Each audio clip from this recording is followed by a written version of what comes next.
And welcome back, everybody, to another episode of MLB DFS Quick Hits, your Tuesday, July 5th edition. Doing an early morning recording since the 4th of July last night. Got home late. Did not feel like doing one. So here are bright and early for you on your Tuesday to break down a 12-game slate on tap for. Hope you guys have a great 4th of July, safe, fun, friendly day for everybody out there. And is ready to kick off another week of action here on Tuesday. 12-game slate. You can find me on Twitter at BDentric if you have any questions. Hit me up on Twitter or in the Fantasy Degens Discord. We have some fun there as well. Give the podcast a rate, review on iTunes. I truly would appreciate it. Or go check out the Fantasy Degens YouTube channel. Give it the old thumbs up if you're watching the live video. That would be great as well. Bench with Bubba coming at you at least twice a week, 3 times this week. You got Tuesday night, Bubba and Bat Flip recording for a recap in the weekend fab. So that should be another fun one. As always, so go check that out as well. All right, 12-game slate. Let's check out the totals. We got some high totals on this slate. Washington, Philadelphia, 9.5. Texas, Baltimore, 9.5. Rays, Red Sox, 9.5. That one actually surprises me a bit. Guardians, Tigers, 9. Cardinals, Braves, 9.5. Royals, Astros, 8. Cubs, Brewers, 8.5. Twins, White Sox, 9.5. Blue Jays, A's, 8. Giants, Diamondbacks, 9.5. Rockies, Dodgers, 8.5. So some very big totals on this slate. Let's get to the pitching that we're going to look to use on this slate. Nick Pivetta is 10-3, highest priced pitcher. I get it. I like Nick Pivetta. Not sure I want to pay that. The only caveat I will give you is he's facing Tampa Bay, who over the past month struck out 25.5% of the time versus right-handed pitching with a 98 WRC plus. So you can use Pivetta if you like. It's just a steep price tag for a guy who's been very good of late, but he's also coming off a couple like average outings at best against Toronto and Cleveland. Only allowed 2 runs in each, but only struck out 5 and 4. He's not getting the strikeouts. He's not going to pay off that 10-3. So be careful with Nick. I guess in tournaments you could use him. I'd rather use Jamison Taillon at $10,000 at the Pittsburgh Pirates. Taillon should be very popular in the matchup, but he's about as consistent as Pivetta, so keep that in mind. But better matchup with Pittsburgh than Tampa Bay. Pittsburgh striking out about almost 26% of the time with a 212 batting average and 91 WRC plus versus righties this past month. So if I had to pick between the two, give me Jamison Taillon.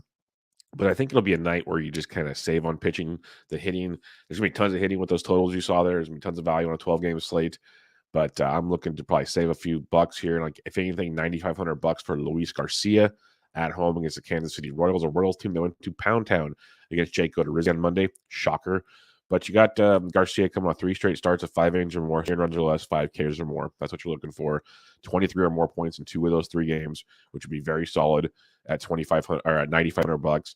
They get a Kansas City Royals team striking out 21% of the time with a 92 WRC plus versus right-handed pitching this past month. So you're looking at teams, if you're looking at team stats in their splits, very similar to Pittsburgh, very similar to Tampa Bay, a lot cheaper pitcher at home. So Garcia would probably be my pay-up spot at $9,500 if I'm looking to do so on this slate. Michael Kopech's a guy, I love the stuff, but the inconsistencies are just unrosterable in DraftKings. So it's very, because it's always too expensive. So that's a shame. I'll pass on Ian Anderson as well.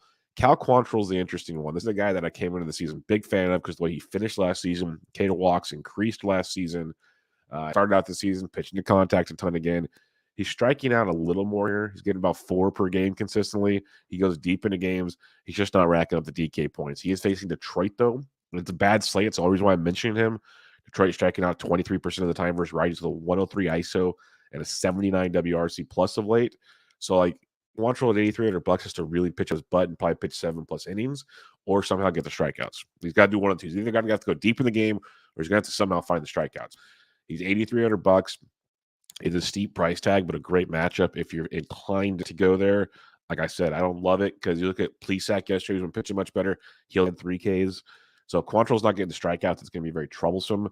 But $8,300 on this slate in that matchup, he's definitely in play. Probably one of your better values on this slate is going to be Yusei Kikuchi at $7,800 at Oakland. Very inconsistent pitcher. I get it, but he's coming off a gem against Tampa Bay, 6 innings, 1 run, 8 Ks. He's had 5 or more Ks, 3 straight starts, which is great. He's also had the hiccups in his starts. But it's all about the pitch usage, the pitch mix usage for him. And more importantly, it's just the kind of go-to we go to every time because it's so true. He's facing the Oakland Athletics. They're striking out 21.5% of the time versus lefties this past month. But more importantly, a 206 batting average against a 110 ISO and a 71 WRC plus. The Oakland Athletics are horrific offensively. And now you get Yusei Kikuchi at $7,800. Really good spot on this slate. Kyle Hendricks is always tournament viable because he is a legitimate boom or bust pitcher on the slate. 23 last time, 29 time before, 4, 19, which would work for $7,600. 3 minus 0.6, minus 310, 35. Boom or bust with Kyle Hendricks. Now he gets Milwaukee. Not a great matchup. Good offense, but they're striking out 23% of the time versus righties this past month. But they do have 202 ISO and a 115 WRC plus. So Hendricks in tournaments at 76, I get. But just know, boom or bust. Mitch White would be a fun one at $7,400. He's at home against the Colorado Rockies. Went 4 2/3 last time. He's up to 80 pitches. They kind of bumped him 5 pitches or so every start. So if we can get 85 out of him, that'd be tremendous. He's facing the Colorado Rockies, which is a team striking out almost 21% of the time versus right-handed pitching this past month with a 76 WRC plus. So I don't mind Mitch White again. It's just, can he go deep enough? Can he get me at least 5 innings? That's the question. This pitching on this slate is bad. You're just going to take some chances and hope. And if you're looking at matchups, Mitch White's got a great matchup. Can he go deep enough? I don't know. That's the tough part in this scenario. A few other options for you here. It's bad. It's bad the farther down here you go. I'm just going to be completely honest with you. Austin Voth at 63 is the one you could look at. He's coming off a 3 innings, 1 earned run, 2 cases last time out. He's getting stretched out. Let's put it that way. He went 47, now 62 pitches his last outing. He was a long man in the bullpen. They're stretching him out. At that rate, we're hoping for 70 to 75. He gets a Texas team that's a boomer bust offense, striking out 23.5% of the time versus right-handed pitching this past month. They do have a 170 ISO and a 108 WRC plus, so it's very risky. But Voth at 63 is a guy you can look at. The other one would be Spencer Howard at $5,700 at Baltimore. Like, I don't mind a Texas or a Baltimore stack at all, but I also see the appeal of these young arms. Spencer Howard got stretched out to 51 pitches his last time, so you're hoping for like 65 at 57. This is risky. Pitching is horrific on this slate, like very, very bad. So if you have to, don't mind Tyon up top. But I'm looking like Luis Garcia, Cal Quantrill is an argument for Yusei Kikuchi, Kyle Hendricks, Mitch White. It is very bad. Like pretty much Luis Garcia and Kikuchi will be my single entry play, and it does not make you feel warm and fuzzy at all on this slate. With pitching this bad, let's talk about the bats on this one. Good God, it's bad. Catcher's position here, you can go Will Smith versus German Marquez if you so choose. Don't care at all. But Alejandro Kirk at $4,800. We're looking at target Martinez of Oakland yet again. JT Realmuto gets Espino. Pitch to contact Espino. JT's 48. So both really good spots there. Going to the low 4s and into the 3. If you don't want to play Austin Voth, Jonah Heim at 43 or Mitch Garver at 42 for Texas, both are really good looks for you there. In that matchup, below 4K now, you got William Contreras versus Palante. Don't mind that at 39 hundo. Omar Narvaez, if you are fading Kyle Hendricks at 37, Narvaez went deep on Monday, so he's a guy you can take a peek at as well. Low 3s, you got Jose Trevino against Jose Hanna at $3,100. Don't that as of a discount.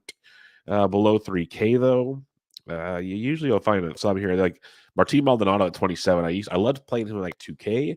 27 is steep, but it is pitch to contact Granky. So if you want to go there, you can. Other than that, Ryan Jeffers at 23 if you're punting. I don't hate it. Austin Wins, if he gets to start for the Giants at $2,300 versus Gilbert, that is definitely a punt you can make at the catcher's position. Other than that, Carson Kelly against Alex Wood at 2K. Kelly loves hitting lefties in his career. Bad season. Might be heating up a little bit, though. So 2K for Carson Kelly versus Alex Wood. Not that shabby. I had Carson Kelly at 2K and Coors all weekend long. That was a fun one for sure. First base position for you here. You got Goldie at 53, always in play. No problem there. Freddie Freeman, not too shabby. But some other cheapies. I like some Matty Olson against Palante at 46, still too cheap. Got Roddy Telez at 45 if you're on the Fade Hendricks train. Jose Abreu went deep on Monday, 44 versus Archer. So as nice as some of the pay-up spots are at first base, you definitely got some like $1,000 cheaper options that are very, very formidable with Olson, Telez, Abreu. Reese Hoskins versus Espino. I thought he's outstanding. Like Hoskins is on fire. Wrote him up in a couple articles already this week.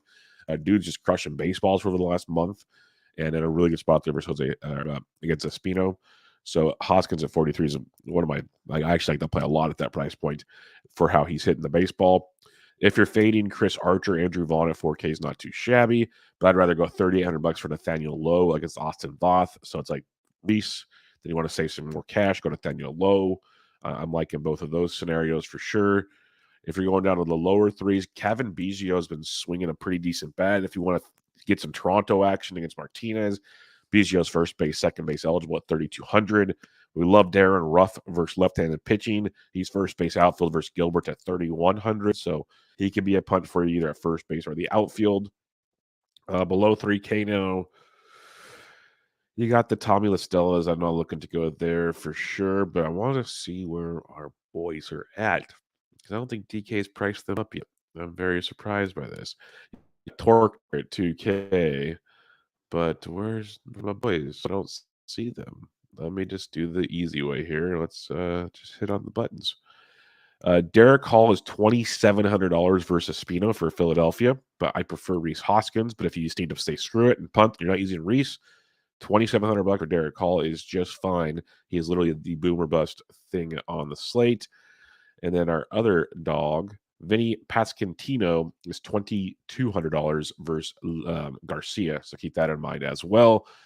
Not sure I love it because I like Garcia quite a bit today, but Pasquantino 22 is a boomer bust GPP play. Same with Derek Hall. Not much place, but some other values for you on this slate. Second base, Jose Altuve at 58 is expensive, but a great play for Zach Greinke. If you're going to go high, Marcus Semien at 51 is a phenomenal play as well versus Austin Voth, the way he's swinging the bat. If you want to go below the 5K range, though, gets a little murkier. Jorge Polanco maybe at 43, Isaac Paredes, or Isaac Paredes, potentially. But Wilmer Flores at 41 versus Gilbert. We love Flores versus the lefty. Yeah, Gleyber Torres versus Jose Quintana. Quintana's got to slow down eventually, right? Gleyber at 4K is one to look at. Andres Jimenez is swinging a really good bat. If you don't believe in Hutchinson, Jimenez at 39 is a good value on this one. So I don't mind that. Christopher Morel at second base outfield for Chicago at 35. Had a big week last week. He could be a value. Same with Luis Urias. He had a week for Milwaukee. He's 32 versus Kyle Hendricks. Josh Harrison is heating up. He's 3K versus Archer. So you got some value at second base for sure if you don't want to pay all the way to the top on this one. But Jonathan Scope had a decent day on Monday. He's 27 versus Quantrill. So he's always I always at least look at him. I don't always play him. Prefer him versus a lefty, but he is a value because I believe there are some outliers that are pointing to a heating up for him at some point in time. Third base position, you got Devers, always worth a look, but you got Arenado at 52, really good spot. J-Ram at 49 is outstanding versus Hutchinson. That's like J-Ram does not get the love he does. I know he's like quote unquote in a slump for J-Ram's standards, but he does not deserve to be priced like that. Bregman at 48 versus Greinke. I always love Team Greinke. No problem there. Patrick Wisdom in tournaments at 44, don't mind. And Evan Longoria at 53 is a nice tournament play versus Gilbert. The Giants are not going to be owned because they've just been horrific play. It's a great versus Gilbert. I'm not saying they're going to do it because they have been horrific. Trust me, as a Giants fan, I have witnessed this too much lately. But great matchup versus Gilbert. You got like the Ruffs, the Floreses, the Longos. Really good matchups there versus Gilbert to keep an eye on. Jake Berger at 4K against Archer, I like a little bit as well. Going below 4K, I got Ryan McMahon, but I'm not looking to fade Mitch White. I'll kind of pass on that one. Not a ton down here. Yoan Moncada's 29. If you think he's such a boomer bust, he's having a horrible year. But like he put up 5 points yesterday, 0-10. He's $2,900 versus Archer. I get it if you need to punt. I just don't think you need to. At every position, there's other punts on this slate that I'd probably look at before I go to Yoan Moncada, y'all. Shortstop, you got Dansby at 59. It's crazy good. Trey Turner's just fine. Don't mind that. Bo Bichette at 54 is a nice one as well. Corey Seager, if you're stacking Texas, you use Corey Seager. You do not use him as a one-off, but if you're stacking, sure. Timmy Anderson, I said yesterday at 44 is too cheap. He's at the 5,000 now. That's more like where he should be on this slate. If you are going Cleveland, Ahmed Rosario at 47 is in play for you as well. Jeremy Pena at 43 is pitched to contact Greinke. That's a good price tag. Usually there's not a lot of savings at shortstop. That's not too bad. You got Neil Cruz down here at 3,900, striking out like 43% of the time. But when he hits it very, very hard. Keep him in mind. And then other than that, as usual, shortstop is a wasteland. Absolute wasteland down below. Outfield on this wonderful slate. Aaron Judge versus Quintana. Yes. Buxton went deep on Monday. He's always worth a play, but Kopech is challenging. Ronald Acuna Jr. at 61 is very nice. Don't mind that at all. Jordan Alvarez at 6K versus Greinke might be the best pay-up spot on the outfield position. Like that a lot at 6K. Going down cheaper, though, you got Cedric Mullins up to 55. I loved when we were playing him so cheap, but still a good spot. Great matchup there versus Spencer Howard, but very steep price point. Love Kyle Schwarber at $5,300 versus Spino. That's a great play. That's a really good play. Kyle Tucker at 52 is a good value. Lou Bob, don't mind him at all at 51. That's why it's so hard to pay all the way up to 6K for those guys when you got some really, really good looks here in the low 5K range. And then it gets even better because it's a deep outfield position on a 12-game slate. Brian Reynolds is not too shabby at 48. You got Jaron Duran at 46. Probably not this slate. Nelson Cruz has been horrible, but $4,500 for a very hittable lefty is intriguing. DraftKings did not fix their error. They fixed the Tim Anderson error. They did not fix the Mookie Betts error. He's only 4,400. He is definitely a cash game lock, and you play him elsewhere. So I like Mookie Betts at 44. That's a great spot as well. Going down farther in the 4K range, you could go Ozuna against Palante at 42 if you're stacking Atlanta. He's in play for that. Ian Happ potentially at 41 if you're stacking up Chicago. Below 4K, Juan Yepez at $3,800. Good tournament look for you in that one. Nick Castellanos is down to $3,800. The dude's gonna start hitting eventually. That's a great play in a tournament versus Spino and his pitch to contact skills. So I like that quite a bit. Lourdes Gurriel Jr. swinging a very good bat over June at 3,600, so he's a good value. Christopher Morel, mentioned him at 35 as a value play for you. Michael Harris II of Atlanta at 32 is a great value, especially because you can do the wraparound stack. He hits ninth, and then you can wrap him around, so that's a good spot as well. Other plays in this 3K range. You got the Franmil. He's starting to heat up. He's $3,200. I keep mentioning it. He's too cheap. He's going to really start popping off. He's very, very cheap, so enjoy that. Some others down here, when you get below 3K, it's going to be Bleak, but Kevin Sheets potentially at $2,700 in a tournament for a value play. Don't have a problem with that. Harold Ramirez swinging it well, but I'm not looking to fade Nick Pivetta. But if you are at $2,700, he's worth a look for you. Other than that, you'll find some guys here and there, like maybe Hummel gets a good spot in the lineup for Arizona if you need to get weird. But on a 12-game slate, I don't think you need to get that weird. Robbie Grossman, if for some reason you're stacking Detroit, he's in play at 26, but I'm not looking to play him by himself. I'd rather play Riley Green at $2,500 by himself or a part of a stack. That's a really good guy with Riley Green leading off against Cal Quantrill. Nick Gordon brings value versus Kopech at $2,300. Then other than that, nothing really at this point in time, unless we see lineups that really like go boom, I got to play this guy. Jake Meyer at $2,100 could be a nice value versus Greinke, especially if you're stacking Houston, but even like just a one-off. Don't hate the Jake Myers value versus Greinke, just not one I'm absolutely in love with, but I get it for sure.